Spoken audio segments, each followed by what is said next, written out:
Great.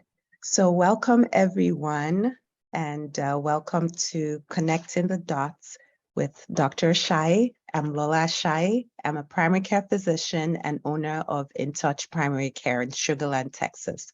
I am so excited you're here with us today. This is the place to be if you desire to or you're motivated to take charge of your health and make sure that you can live a healthy lifestyle.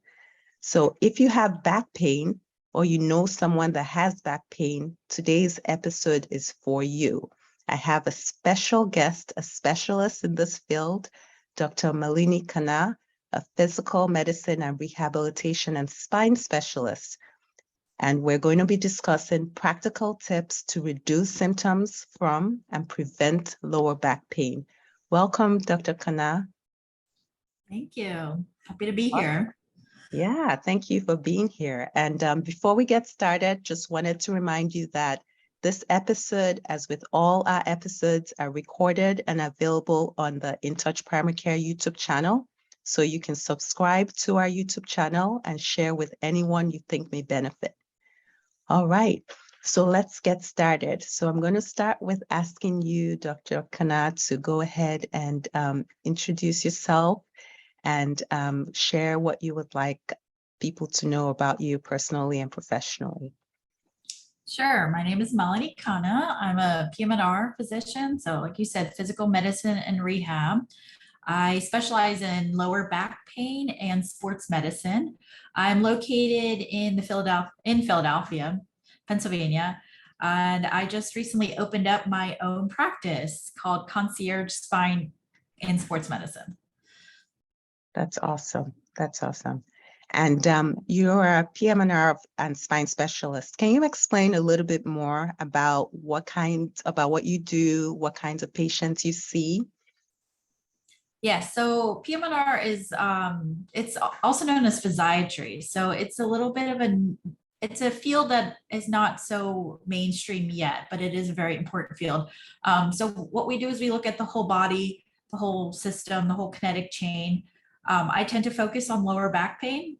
I provide patients with a full evaluation, go through exercises of what they can do, and then I also perform the lumbar spine injections, the epidurals, facet blocks, SI joints, and radiofrequency ablations to help aid in reducing the pain so that they can live a healthy lifestyle. Oh, that's awesome. So many different ways to treat, different conditions depending on what they have. That's great. So what are some common conditions you treat in your patient population, and how do you go about treating them? So the main thing, like the lower back is very, very common. So people come in, they can have pain across the back, or they can have pain shooting down their legs. So generally, if you have pain radiating down your leg, you would try medications first. If that didn't work, then we'd send you to physical therapy. If that didn't work, then I would see you back and try an epidural. So epidurals generally help with pain going down your leg. Similar for the pain across your back, we would first try medications, then physical therapy. And then the difference is usually I would offer a facet joint block, and that would help target the joints in your spine. So every time you get a spine injection, it's not always an epidural. And that's kind of something that people always think, oh, I had a spine injection, it's an epidural. It's actually not. I try to target the medicine in the appropriate area. And then one other common area is your SI joint, your sacroiliac joint, that can cause back pain. That's pain in the lower back radiating into your hip. And that is a joint that lives right behind your hip. And I can also inject that to calm down inflammation. I also treat a lot of sports medicine type things. I do like to see chronic tendon issues, but today we'll just focus on more lower back pain.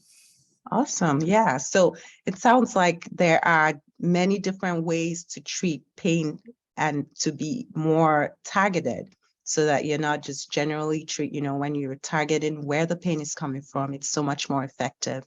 So that's really awesome. All right. So can you give us 3 practical examples about how people can reduce symptoms from or prevent lower back pain starting now? Like what can they do right now if they wanted to reduce the symptoms or prevent pain? Yeah, for lower back pain, it all comes down to stretching. as we age, we become stiffer. And that is what, there's a way to counteract the stiffness, and that is to stretch. So the main exercise I recommend is the cat and cow. So I don't know if you've ever seen like where you get in the cat position and then you get into the cow position and you arch your back and then you release it. So you get down all on your fours like a dog, and then you kind of arch your back and then you round it. So I'm trying to do it in the chair here, but it just kind of opens up the joints in your spine. And you do this 10 times a day. You know, you can, if you have time during the day, it's best to do. But definitely when you wake up, right before you go to sleep, when you're sitting watching TV. I know we don't really have commercials anymore, but just try to time it. You would used to tell people watch it during your commercial break to do your stretches. So cat and cow is really important to do. Just it opens up all the joints and just stretches out your back. The second thing that I recommend is press ups. Now, this is also something you should get down on the floor to do, and you're flat on your stomach, and then you lift your arms and straighten your arms up and you arch your back. And that again opens up the spine in a different way, because we're always looking down and doing work on the computer, looking at our phone. So this is the opposite. We're going to press up and look up, and then you kind of almost do push-ups. So the press ups kind of help again with the flexibility of your spine. And then the third thing is core exercises. You do have to have a strong core because it's all connected. So one of the exercises that I recommend for core is to just sit against a wall and pretend like you're sitting in a chair. And you can feel it immediately. Your core will contract and you'll probably fall over. But if you try it for 10 seconds, then the next day do it for 15, and then the next day do it for 20, you'll build a stronger core, and over time you will get stronger, and then that takes stress off your spine into your stomach, and you don't have as much stiffness and pain day after day. So I would try these just fun little exercises. You can get the kids involved, and you can have little competitions to see who can hold the chair position the longest, or who can do cat and cow without falling over. So that's what we do at home. Oh, wow. Those are that's awesome. Okay, let's pause here. I mean, these are really, really simple things that many people can do. Obviously, if you have health conditions that prevent you from doing this, you want to definitely check with your doctor. But many of us can do these really simple things starting now. So if you're listening, I want you to pause and make a commitment right now. Pick one, just pick one. Okay, that you're going to start doing consistently starting today. So do you want to start? We want to all stretch, right? So we can do the cat and cow as she described. We can do press ups, or we can strengthen our core. So let's pick something. I'm going to pick strengthening my core. And if you're already exercising, you can incorporate this into your exercise routine. So before my walks now, I'm just going to do that first and then go from there. So I hope you guys chose one thing, and you can add in the comments when you join us on YouTube what you chose to do, and we'll go from there. All right. So help us connect the dots, Dr. Khanna. Do you think there is an advantage when patients consistently follow up with you instead of going to different places for care? And can you give an example? Yeah, absolutely. It is very important to have kind of the consistent voice for these patients. So my model in my new practice is that I want to have patients work with me on their mindset, kind of lifestyle things, mindset about how they can exercise, how they can get out of pain. And then I want them to work with me on movement, like we discussed, the exercises, and then also on nutrition to help, them just basic healthy eating. So if I can provide that service to the patients and actually spend some time with them going over these very necessary things for a healthy lifestyle, then they will need less follow-up. They'll probably need less specialists. Right. So I really think that one practice, or even like a physician that can spend time with you and really kind of follow you through your journey is very important. Because a lot of times we get lost in the system, go see a nutritionist, go see a physical therapist, go see orthopedic surgeon. It's just sometimes the patients get lost through the cracks. So I really think it's great to have follow up with your patients. Yes, absolutely. Yeah, I agree. I think just making sure somebody is taking that time to take it all, put everything together and make sure that nothing is slipping through the cracks is so important. Awesome. So let's get into your concierge practice. Why did you decide to go this route, and how is it different from, other insurance-based practices or other practices in general? Yeah, so I've been practicing in the traditional insurance model for almost 10 years. In the last few years, as I'm sure you know as well, the regulations have just been out of control. They're, dropping reimbursements, they're increasing authorizations for every little thing. I was doing so many peer-to-peers. I just felt like I wasn't treating the patient at all. I was really treating the insurance. I was going through their, packets of what they wanted us to do. So, okay, we got to try this medication. That fails, we got to try the next medication. I'm like, I'm losing myself as a doctor in this traditional insurance model. So I just got really frustrated. I decided to break off and start my own practice, and I wanted to bring back patient care essentially. So I'm starting a more of a direct care model where I can treat you. I do accept a few insurances because that's the reality, is that a lot of patients don't know about this new model. So just to get my practice off the ground and to just kind of, encourage people to see the new model, I am accepting a few insurances. But essentially the whole point is that I will be able to see you. I won't have to worry about what box I have to check off according to your insurance. I wouldn't have to worry about waiting for an authorization. If you're in pain and you need an epidural, I will try to do it same day, next day, to help you not go to the urgent care, to help you prevent you from going to the emergency room, just kind of taking away the lack of care that we're missing.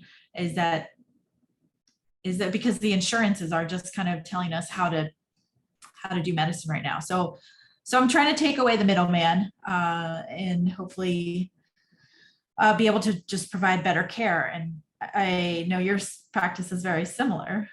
Yes, it is. It is. And can you tell me, is there anything you would like to know about how we practice? Yeah. So if you could explain just how you find patients, how you talk, like how the membership model works, that would be interesting. Sure, sure. So like you said, I have a direct care practice as well. And I've shared many of the same frustrations that you expressed. But direct care is so different. It's more personal, but many people don't know, they're not aware of it. And most of them assume that if they have insurance, they cannot benefit from this model of care. But what I've tried to do is I try to discuss this wonderful model with as many people as possible. So I find opportunities to connect with other business owners. And my patients, once they've experienced it, they talk to their family, their friends. So most of my patients come from word of mouth. Then I've also tried to make myself as visible as possible online so that people can find me easily when they're searching for primary care doctor on Google. I mean, they'll go to our website, they'll go to Google and look at our reviews, they'll go to health grades, they see how our patients love it. And many of them will call based on the reviews as well. And then I've been listed on several direct care websites. So those that are already familiar with how direct primary care works, they can easily find me that way too. And when people experience the difference really, and they enjoy all the benefits that we offer, they tend to stay on. So it's just, it's really trying to educate people that there is a better way out there to take care of yourself, and you can, more convenient, easily accessible, way that is not restrained. We're not restrained by rules and regulations of insurance. So it's just trying to get the word out there as much as possible. Yeah. Okay. Did that answer your questions? Absolutely. Yeah. Right. Awesome. So do you have any parting words, just any advice for our listeners before we round up today? Yeah, just treating low back pain for the past 10 years.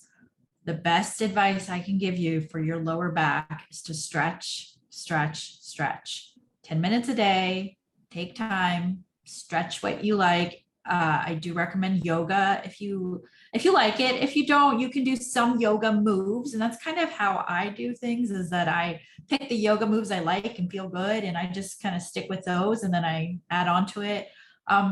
So stretching is the key, and then also variety. You don't want to do the same thing every day. If you stretch the exact same way every day, or you don't go into a deeper stretch, then your body will get accustomed to whatever you do. So variety and stretching would be my best parting words for lower back pain. Awesome. Okay, so that means I'm going to modify my commitment. I'm going to do one of each every month. Okay. Love it. I love it. All right. So, and how can people find you? Sure. So I have a website. It's www.cssmpa.com. I'm based in Philadelphia. So if anybody is in and around the Philadelphia area, I'm happy to take a look at you. I also do have TikTok, Instagram, and Facebook, and that's at Concierge Spine and Sports. And then I also do have a few videos on YouTube, and that's my first and last name, Malini Khanna, MD. Awesome. Thank you so much, Dr. Khanna. It was a pleasure having you today. Thank you, listeners. Thank you for joining us. That's all we have this week. Please remember your commitment, stretch. You can do push-ups, you can do core muscles, you can do cat and cow, whatever it is. It's important to stretch those back muscles. And you can join us here every week on Wednesday at 2:15 p.m. Facebook Live, or watch it on our YouTube channel. Remember to subscribe and share with someone who needs it. All right. Have a great day. Bye-bye. Bye. Thank you. It was a pleasure. Bye.